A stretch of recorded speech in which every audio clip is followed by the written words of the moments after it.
Hello friends, मैं आलोक कुमार वर्मा। आलोक PCM classes में आपका स्वागत है। मैं आज आप लोग को बहुभुज पॉलीगन के बारे में बताने जा रहा हूँ। जैसे बहुभुज होता क्या है, जैसे त्रिभुज त्रिभुज भी एक क्या है, बहुभुज है।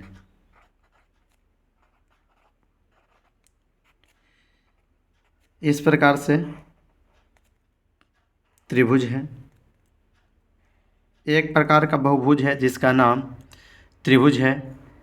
इसमें 3 भुजा होती है और 3 कोण होता है। भुजा ए बी,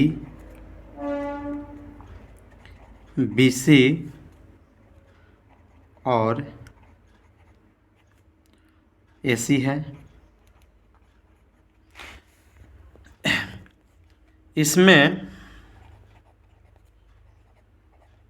भुजा को एन से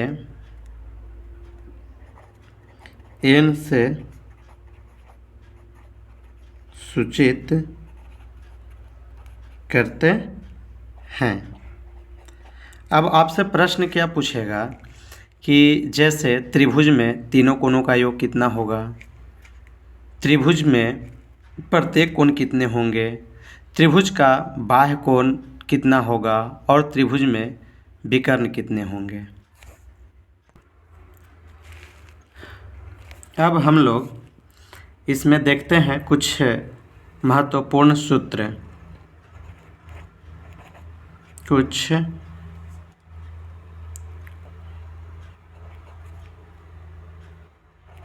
महत्वपूर्ण सूत्र।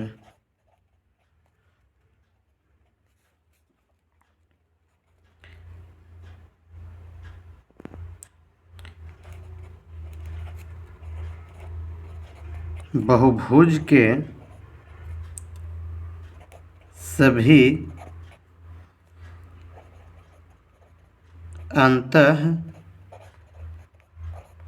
कोणों का योग बराबर फॉर्मूला होता है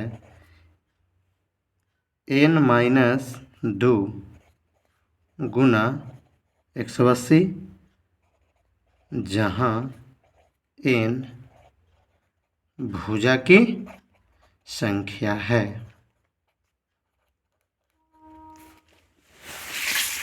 इसी प्रकार आपसे बहुभुज की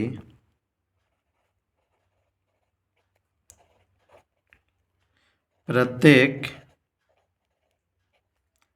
अंतःकोण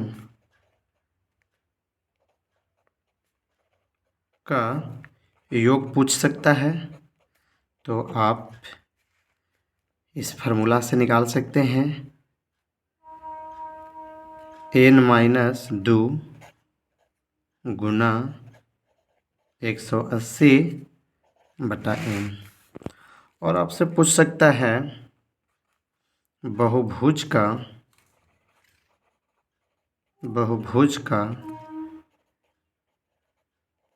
प्रत्येक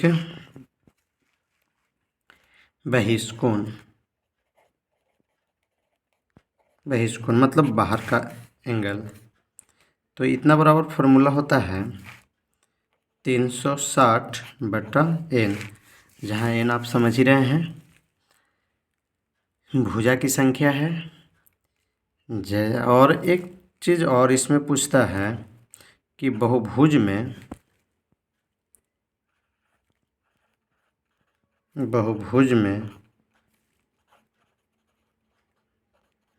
विकर्णों की संख्या, तो इसका फॉर्मूला होता है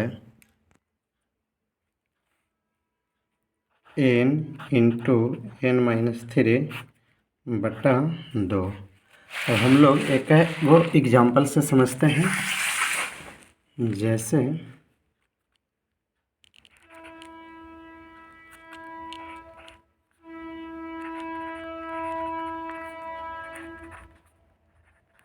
त्रिभुज।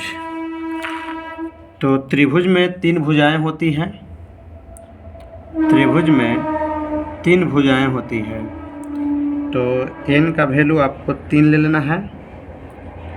और जैसे देख सकते हैं ये त्रिभुज है ABC। तो n का वैल्यू 3। अब हम इसमें बारी बारी से इसमें त्रिभुज ABC के तीनों कोणों का योग। फार्मूला क्या होता है? तो n-2 गुना 180। n की जगह पे कितना पुट करना है? तो 3 3-2 गुना 180 यानी 1 गुना 180 अर्थात 180 डिग्री। इसका मतलब हुआ कि ए वाला एंगल और ए वाला एंगल और ए वाला एंगल, ये तीनों के जोड़ने पर टोटल एंगल का योग कितना होगा? 180। इसी प्रकार त्रिभुज का प्रत्येक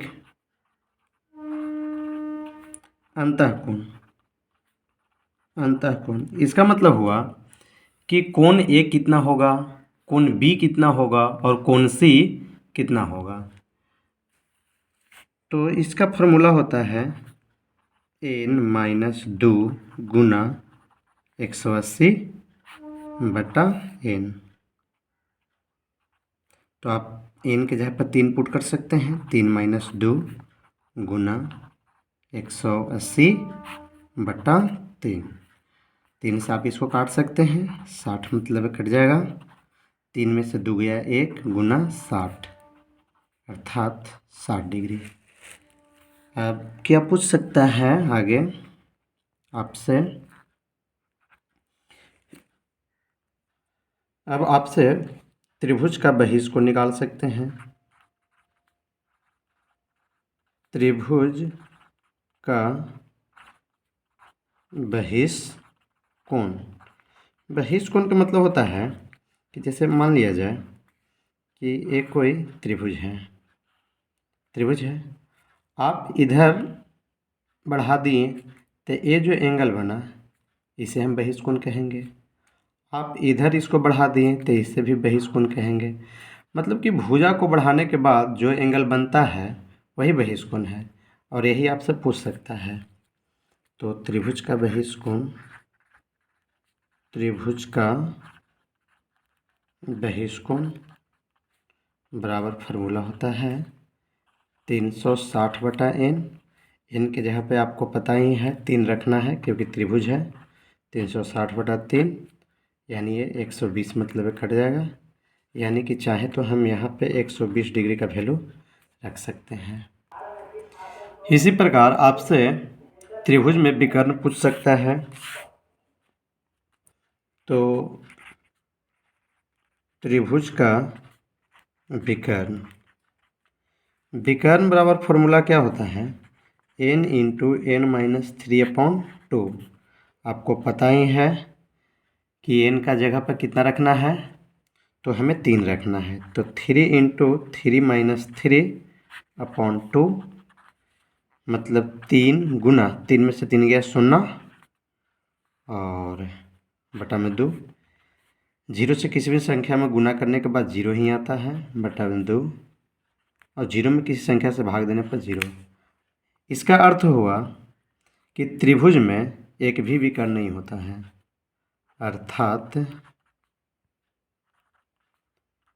त्रिभुज में एक भी विकर्ण नहीं होता है। इसी प्रकार आप चतुर्भुज में निकाल सकते हैं।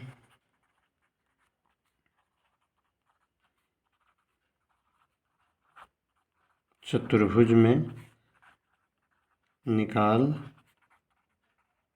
सकते हैं। जैसे चतुर्भुज इस प्रकार से बनता है चतुर्भुज हो गया, बहुभुज का ही हिस्सा है। ABCD एक चतुर्भुज है। अब त्रिभुज में 3 भुजा था तो n के जगह पे 3 लिए थे। अब चतुर्भुज में 4 भुजा है, A से B, B से C, C से D और A से D। तो इसमें n बराबर 4 होगा और आप आराम से निकाल सकते हैं सभी कोण। अब हम चल देते हैं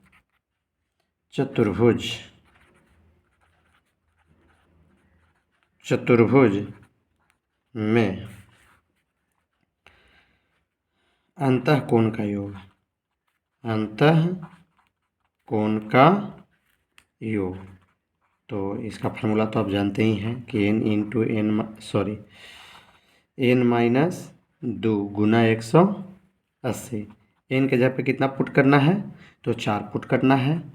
4 - 2 गुना 180। अब 4 में से 2 गया 2 और 2 का गुना 180 से 360 डिग्री हो जाएगा। इसका अर्थ हुआ कि चतुर्भुज के चारों कोणों का योग 180 डिग्री होता है। तो ये अंतःकोणों का योग हो गया।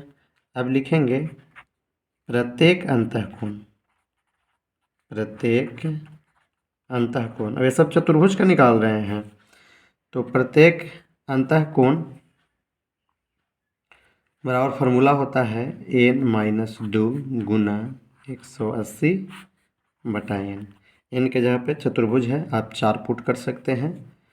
तो 4 - 2 गुना 180 बटा 4। आप 4 से इसको काट सकते हैं, 45 बार में कट जाएगा। 4 में से 2 घटाएंगे तो 2 और 2 का गुना 45 से होगा, तो ये 90 डिग्री होगा। इसका मतलब इसका प्रत्येक कोण A, B, C और D प्रत्येक कोण 90 डिग्री का होगा। इसी प्रकार इसका बहिष्कोण निकाल सकते हैं। बहिष्कोण तो बहिष्कोण का फार्मूला होता है 360 बटा n, अर्थात 360 बटा 4। ये आपको 90 बार में कट जाएगा। इसी प्रकार चतुर्भुज में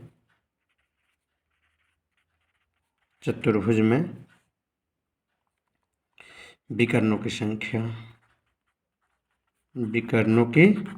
संख्या फार्मूला क्या होता है, n × n-3/2।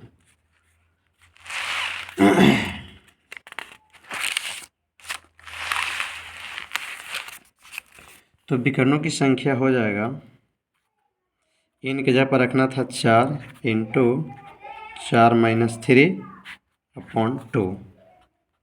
तो 4 गुना 4 में से 3 घटाएंगे 1 बटा में 2, 2 दूना 4 मतलब 2, अर्थात चतुर्भुज में 2 विकर्ण होंगे। इसी प्रकार आप पंचभुज बना सकते हैं। चतुर्भुज के बाद पंचभुज आता है, पंचभुज, षष्ठभुज, सप्तभुज, अष्टभुज में आप उसका अंतःकोणों का योग बना सकते हैं। प्रत्येक अंतःकोण कितना होगा उसका आप बहिष्कोण बना सकते हैं, उसमें कितने विकर्ण बनते हैं। तो आप इस पे प्रयास कीजिएगा। आप इसमें n बराबर 5 ले सकते हैं, क्योंकि पंचभुज है तो 5 भुजा होगी। और ये षष्ठभुज है तो इसमें n बराबर आप 6 का प्रयोग कीजिए। ये सप्तभुज है तो n बराबर 7 का प्रयोग कीजिए। ये अष्टभुज है तो n बराबर 8। और आप प्रयास कर सकते हैं, आपको आंसर आ जाएगा। तो यदि आपको अच्छा लगे तो हमारे चैनल को सब्सक्राइब कीजिए, लाइक कीजिए और भी